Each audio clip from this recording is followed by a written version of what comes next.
Hello friends, welcome to our channel. आज की video में हम इंग्लिश लिटरेचर के बीए फर्स्ट सेमेस्टर के unit 8 computer and writing skills in English के बारे में स्टडी करने वाले हैं। ये हमारा टॉपिक 3 है, यानी कि प्रिपेयरिंग रिज्यूम करिकुलम विटाई।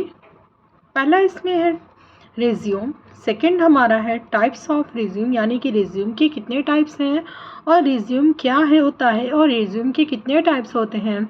थर्ड है डेवलपिंग रिज्यूम, फोर्थ है characteristics features guidelines for preparing resume, यानी कि क्या क्या कैरेक्टरिस्टिक्स हैं, फीचर्स हैं और गाइडलाइंस क्या क्या हैं किसी भी रिज्यूम को तैयार करने के लिए। फर्स्ट है हमारा रिज्यूम। रिज्यूम इज़ अ 1 और 2 पेज डॉक्यूमेंट, यानी कि जो रिज्यूम होता है वो 1 या 2 पेज का डॉक्यूमेंट होता है that candidates use to highlight their qualification, यानी कि कैंडिडेट मतलब होता है उम्मीदवार जो होता है, यूज टू हाईलाइट यानी कि इस्तेमाल करता है हाईलाइट करने के लिए अपने क्वालिफिकेशन को।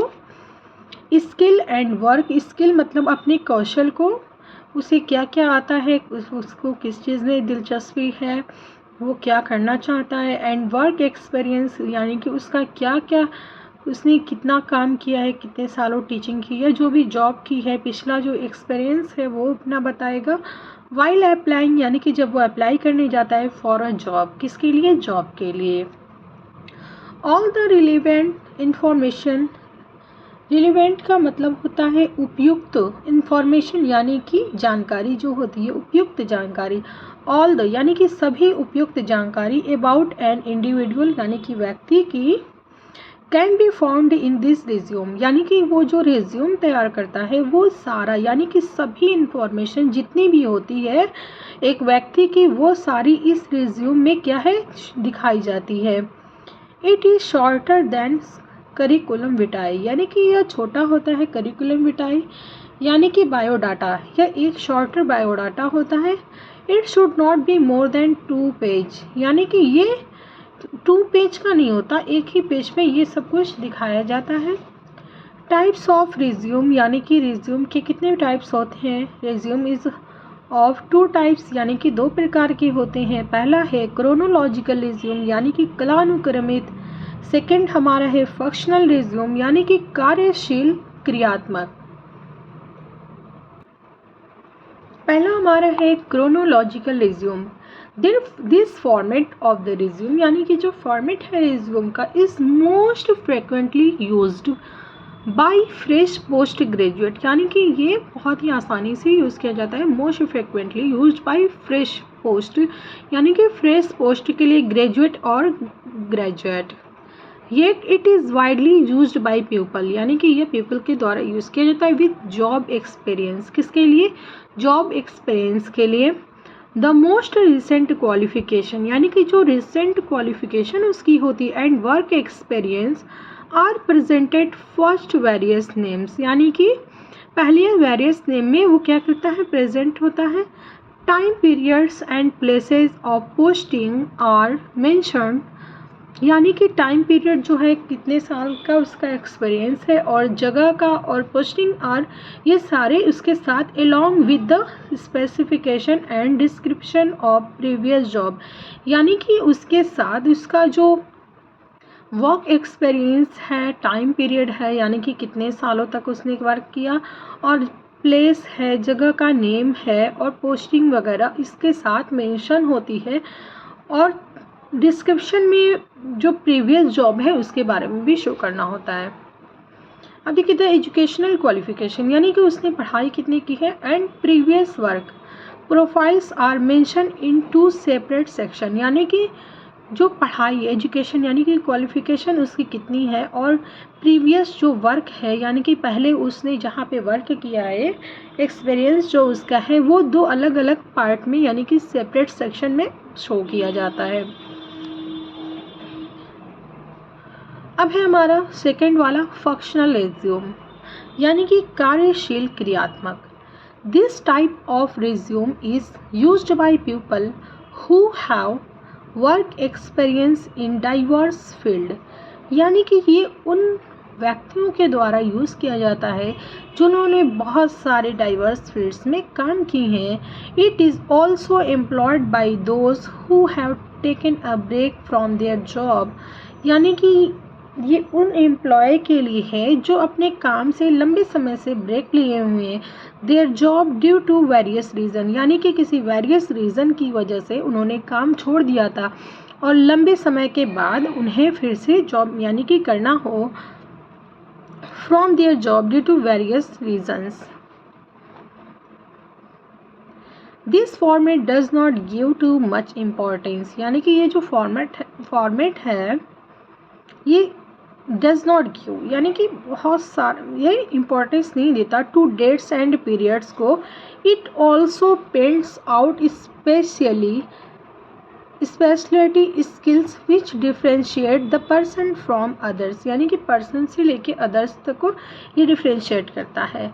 The style of making resume can be as 2 types, यानी कि ये रिज्यूम जो बनाने का स्टाइल है ये 2 टाइप्स के होते हैं। यानी कि पहला हमारा है कम्बिनेशन रिज्यूम, सेकेंड हमारा है टेक्निकल रिज्यूम।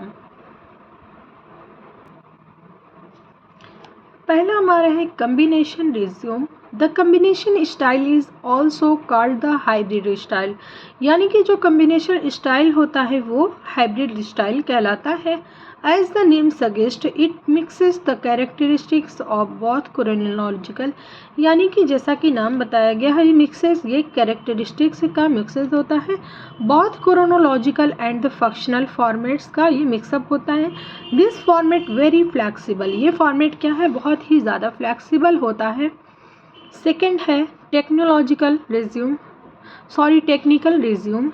अब देखिए टेक्नोलॉजी हैज़ वाइड, यानी कि टेक्नोलॉजी है जो बहुत ही चौड़े ranking impact on all facts of our lives, यानी कि जो टेक्नोलॉजी है वो बहुत ही विस्तार से है ranking impact on all facts of our life. This resume is designed for people, ये रिज्यूम जो है वो लोगों के द्वारा डिज़ाइन किया गया है। द टेक्नोलॉजिकल एरिया, यानी कि टेक्नोलॉजिकल एरिया में और technology management domains, the email has to be very clearly shown at the top of the page. जो ईमेल होता है ना वो बहुत ही क्लियर टॉप पेज पे शो होता है। The person has a website, then the URI for the same should be prominently displayed। Email को पृष्ठ के शीर्ष पर बहुत ही स्पष्ट रूप से दिखाया जाना चाहिए, यानी कि the emails has to be very clearly shown as the top of the page, यानी कि ईमेल को पृष्ठ के शीर्ष रूप पर बहुत ही स्पष्ट रूप से दिखाया जाना चाहिए। The person has a website, then the URI of the same should be prominently displayed, यानी कि जिस व्यक्ति के पास वेबसाइट है तो उसका URI प्रमुखता से प्रदर्शित किया जाना चाहिए। अब देखिए developing resume. The following things should be kept in mind while developing resume. Biodata विकसित करते समय निम्नलिखित बातों का ध्यान रखना चाहिए। पहला है हेडिंग, यानी कि हमारी हेडिंग बहुत ही स्पष्ट और बहुत ही अच्छे तरीके से होनी चाहिए।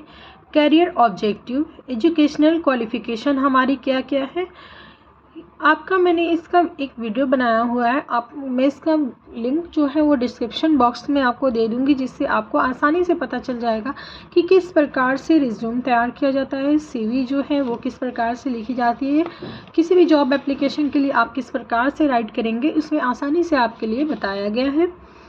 देखिए फोर्थ हमारा है अदर क्वालिफिकेशन, यानी कि आपने कहाँ से स्टडी की है या कहाँ पे पहले जॉब की है, कितना आपने पढ़ा है, कौन कौन से कॉलेज से डिग्रियाँ ली हैं, तो ये सारे अदर क्वालिफिकेशन में आएंगे। पर्सनल प्रोफाइल, यानी कि आपकी एक पर्सनल प्रोफाइल होगी, इसमें 5वें नंबर पे आपकी हॉबीज़ क्या क्या हैं ये सारी चीज़ें आप उसमें बताओगे।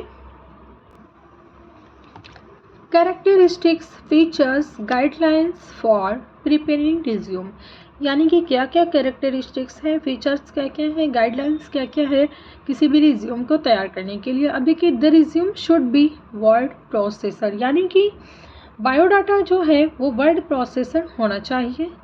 The resume should be of one page if any experience, यानी कि जो रिज्यूम है वो एक पेज का होना चाहिए। If any experience is then should be extended to 2 page, यदि कोई अनुभव हो तो उसे 2 पेज का कर देना चाहिए। Honesty is important in framing a resume, यानी कि ईमानदारी, किसी भी रिज्यूम को तैयार करने के लिए ईमानदारी बहुत ज़रूरी है। To write a concise format, यानी कि एक संक्षिप्त प्रारूप लिखने के लिए क्या है, ईमानदारी बहुत ज़रूरी है। The important details should be on the top of the resume, यानी कि जो इम्पॉर्टेंट डिटेल्स हैं वो टॉप पेज पे होनी चाहिए। It is necessary to check the resume for error, किसी भी त्रुटि के लिए बायोडाटा की जांच करना आवश्यक है, यानी कि क्या गलतियां हैं उसमें। अगर आप जांच नहीं करोगे तो आपको कैसे पता चलेगा। जब आप पूरा रिज्यूम तैयार कर लो तो एक बार ज़रूर चेक कर लीजिए कि कहीं कोई त्रुटि ना हो, तो आप उसको सही कर लीजिएगा, क्योंकि बहुत सारी जॉब में जो है त्रुटि के होने के कारण एप्लीकेशन में, CV में, तो वो लोग कैंसिल कर देते हैं। तो आप एक बार राइट करने के बाद ज़रूर देख लीजिएगा। और ये रहा हमारा प्रिपेयरिंग रिज्यूम का टॉपिक, यहाँ पे फिनिश होता है। आपको डिस्क्रिप्शन बॉक्स में मैं लिंक दे दूँगी इसके, किस प्रकार से रिज्यूम तैयार किया जाता है, यानी किसी भी जॉब एप्लीकेशन के लिए किस प्रकार से राइट करते हैं, तो आपके लिए काफ़ी आसानी होगी।